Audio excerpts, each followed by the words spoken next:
তো 4-5 লাখ চলে যাবে। আমরা দেখতে পাচ্ছি গাছ পচা রোগ হয়েছে, এই রোগটা কি জন্য হচ্ছে বা 3 আপনারা লাখ 4 লাখ টাকা করে বিক্রি করা যায় 1 বিঘা মাটিতে।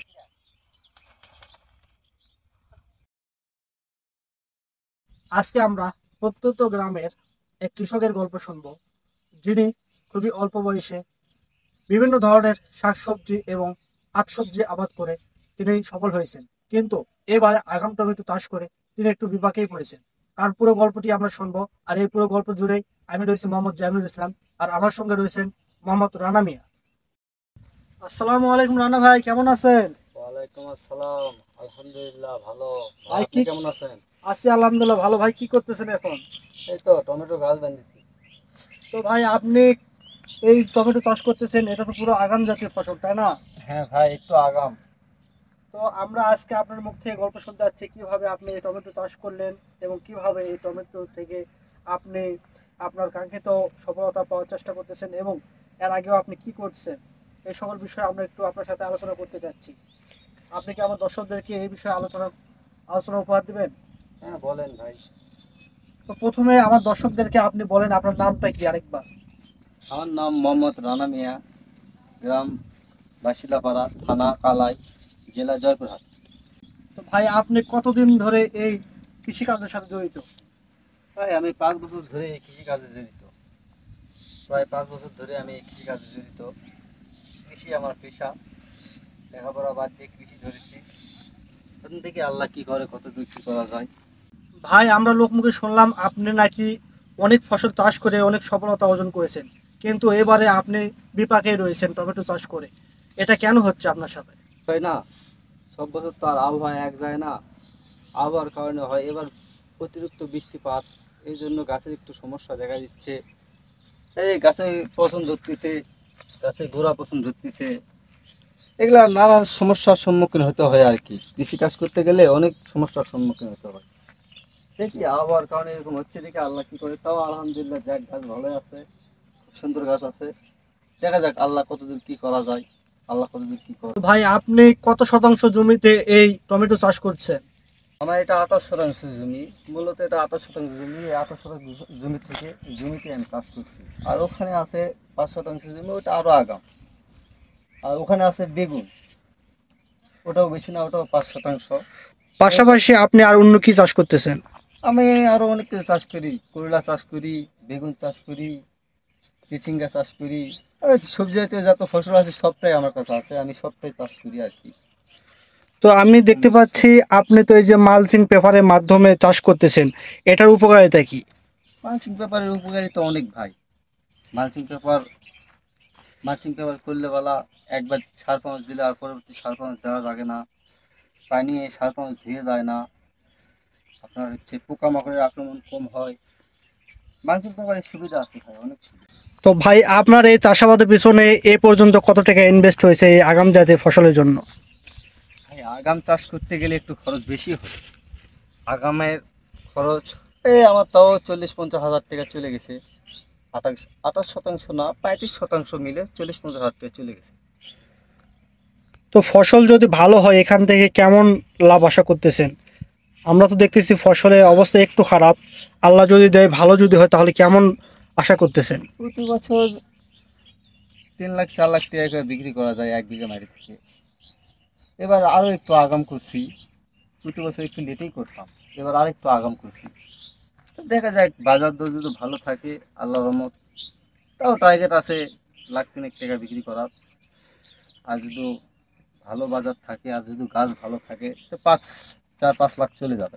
টমেটোতে আমরা দেখতে পাচ্ছি গাছ পচা রোগ হয়েছে, এই রোগটা কি জন্য হচ্ছে বা আপনার এই টমেটোতে কি রোগ হয়েছে আর কি রোগের সম্মুখীন হয় আপনি?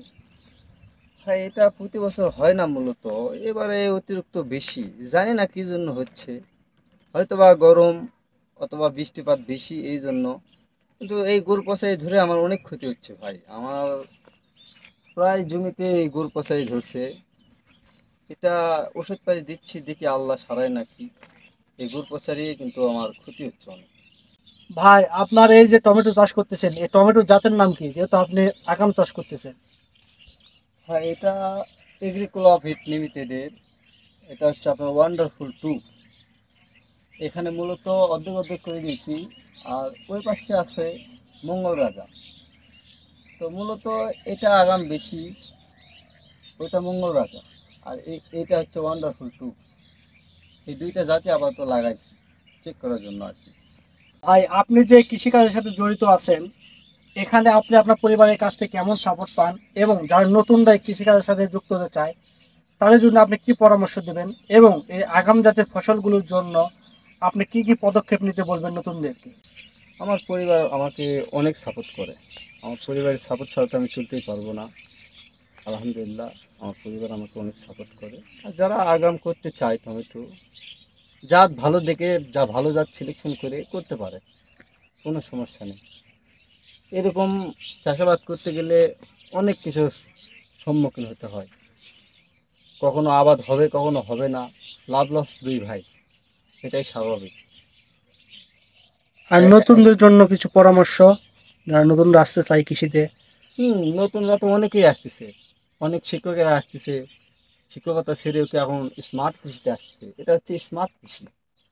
এখানে মালচিং পেপার দেওয়ার উদ্দেশ্যে এটা স্মার্ট কৃষি। এখানে নিত্য নতুনভাবে আবাদ করা হচ্ছে।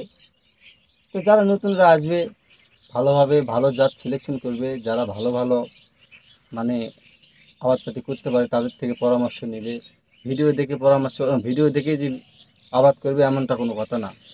আশেপাশে যারা আছে তাদের থেকে পরামর্শ নেবে, নিয়ে আবাদপাতি করবে, এটা ভালো হবে। ভাই আপনি কি কোনো কৃষি কর্মকর্তার কাছ থেকে পরামর্শ নেন, বা আপনি কারো কাছ থেকে এই বিষয়ে জানেন কি না? আমার মূলত কৃষি কর্মকর্তা কারোর কাছে পরামর্শ নেই নাই। আমি যাদের থেকে একটু জাত জুত বীজ টিজ আনি তাদের কাছে একটু না পরামর্শ নেই। এই কীটনাশকের দোকান থেকে যায়া ওষুধপাতি আনি, এটুকুই আর কি। তো আপনি কি অনলাইনের উপর বেশি নির্ভরশীল কিনা, যে আপনি অনলাইন দেখে অনুপ্রাণিত হয়ে এই কৃষিকাজের সাথে জড়িত? আমি সবসময় মূলত ভিডিও দেখেই করি। আমাদের এই এলাকায় আর তো কেউ আবাদ করে না, আমি একা। আমাদের এলাকায় আমি একাই স্মার্টভাবে কৃষি আবাদ করি। দুই একজন, ওগুলা বাণিজ্যিকভাবে না, এটা আমার বাণিজ্যিক কৃষি। আর ওগুলা আছে 5% 10%, ওটা তো বাণিজ্যিক কৃষি বলে না। তো আপনার সামনে পরিকল্পনা কি এই কৃষিকাজের সাথে সাথে আপনার আরো কত শতাংশ বা আরো কত বেশি জুড়ে পরিসরে আপনি এই কৃষিকাজ এগিয়ে নিতে চান? আর নতুনদেরকে আপনার এই কৃষিতে যদি আসে তাদের জন্য আপনি কি, মানে যদি আপনার কাছে যদি কোনো পরামর্শ নিতে চাই তাহলে কিভাবে নেবে? আমার কাজই কৃষিকাজ। আমি আমার কি হচ্ছে কৃষিকাজ করা। আমি মূলত সামনে আরও অনেক কাজ করব কৃষি। আমার প্রতি বছরই মনে করে ধরেন আমি টমেটো লাগাই, বেগুন লাগাই, এভাবে আমার কৃষি চলে, জীবনটা চলে যায় আর কি। আমি এখন টমেটো লাগাইছি, পরে হয়তো মরিচ লাগাবো, এভাবে করব। আর নতুনরা, আমি তো বললামই, যারা নতুনরা আবাদ করবে তারা আশেপাশে দু একজন আছে, তাদের থেকে পরামর্শ নেবে, এই তো। ভাই আপনার কাছ থেকে যদি কোনো কৃষক বীজ সংগ্রহ করতে চায় তাহলে কি পারবে? যদি টমেটো যখন চাষ করেন তখন কি আপনি অতিরিক্ত বীজ বা চারা রাখেন? এরকমভাবে আমি করি নাই। আমি বীজও বিক্রি করি না, চারাও বিক্রি করি না। হয়তো বা আমি যেটুকু করি, আমার আশেপাশে দু একজন থাকলে বলা তাদেরকে আমি চারা দিই। ওকে, আমি বাহ। বীজ বিক্রয় করি না। বীজ তো আমি দোকান থেকে কিনে আনি, আমার ওইরকমভাবে নেই। ওকে। আমি দু একটা এই চারা দিই। আশেপাশে যদি আমার দু একটা ভাই বাদা থাকে, চাষা যেসব থাকে, তাদেরকে চারা দিতে চাইলে বলা চারা দিই। আমার যদি বেঁচে থাকে তো সেই ক্ষেত্রে আমি ওগুলো ব্যবসা করি না আর কি। আচ্ছা, ঠিক আছে, তাহলে আপনি পুরোটাই কৃষির উপর নির্ভরশীল হয়ে পড়ছেন। এবং শেষ একটি প্রশ্ন আমরা করব যে আপনার কি ক্ষতি বা কোনো কিছু সম্মুখীন হলে আপনি কি কৃষি অধিদপ্তর থেকে কোনো অনুদান পান, কি বা আপনি এ বিষয়ে কোনো কিছু জানেন কিনা? মূলত আমি কোনো কৃষি একের কাছেও যাই না, কারোর কাছেই যাই না আর কি। আর এরকমভাবে আমার এই জমিটা ভিডিও করা হয় না। আমি একা একাই, আমি বললাম তো, আমি ভিডিওর মাধ্যমেই আমি চাষাবাসগুলো করি, ভিডিও দেখি। কিন্তু ওই তাও আশেপাশে দু একটা নার্সারি আছে, এদের কাছ থেকে পরামর্শ নিয়ে এগুলো করি আর কি। তো ভাই শেষ মুহূর্তে আপনি ভালো থাকবেন।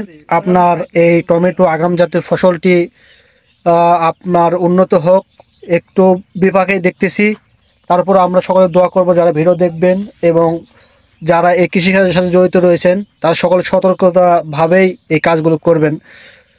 তো ভাইয়ের জন্য সকলে দোয়া করবেন যাতে করে শেষ মুহূর্তে এই বিভাগ থেকে তিনি বেঁচে ওঠে আবারও এই ফসলে কিছুটা উন্নত লাভ করতে। যারা কৃষিকাজের সাথে জড়িত রয়েছেন তারা অবশ্যই আমার এই ইউটিউব চ্যানেলটি সাবস্ক্রাইব করে দিবেন, যাতে করে প্রত্যন্ত গ্রামের নতুন নতুন উদ্যোক্তাদের গল্প শোনাতে পারি, তাদের সফলতার ব্যর্থতার গল্পগুলো শুনে আপনারা অনুপ্রাণিত হয়ে কৃষিকাজের সাথে জড়িত হতে পারেন। আর দেখুন এই টমেটো চাষি কিভাবে এই আগামজাত ফসল উৎপাদন করতে যে বিপাকে পড়েছে, কিন্তু আশা করা যায় এখান থেকে যদি তিনি ফলন পায় তাহলে তিনি ভালো লাভজনক অবস্থায় যেতে পারবেন। আশা করি তিনি এখান থেকে কিছু ফলন পেয়ে ভালো লাভজনক অবস্থায় যাবেন। আমরা পরবর্তী ভিডিওতে দেখব তিনি কিভাবে এখান থেকে ফসল তোলে এবং বিক্রয় করে। আমরা কিছুদিন পর আবার এখানে আসবো নতুন একটি ভিডিও করতে, দেখবো তার ফসলের অবস্থা কীরকম। ততদিন পর্যন্ত আপনারা আমাদের সাথে থাকবেন এবং নতুন নতুন ভিডিও পেতে আমাদের চ্যানেলটি সাবস্ক্রাইব করবেন এবং বেশি বেশি শেয়ার করে দেবেন, যাতে করে নতুন নতুন উদ্যোক্তাদেরকে আমরা সন্ধান করে খুঁজে বের করে আমরা আমাদের ইউটিউব চ্যানেলে আপনাদের সাথে পরিচয় করে দিতে পারি। ধন্যবাদ। আসসালামু আলাইকুম।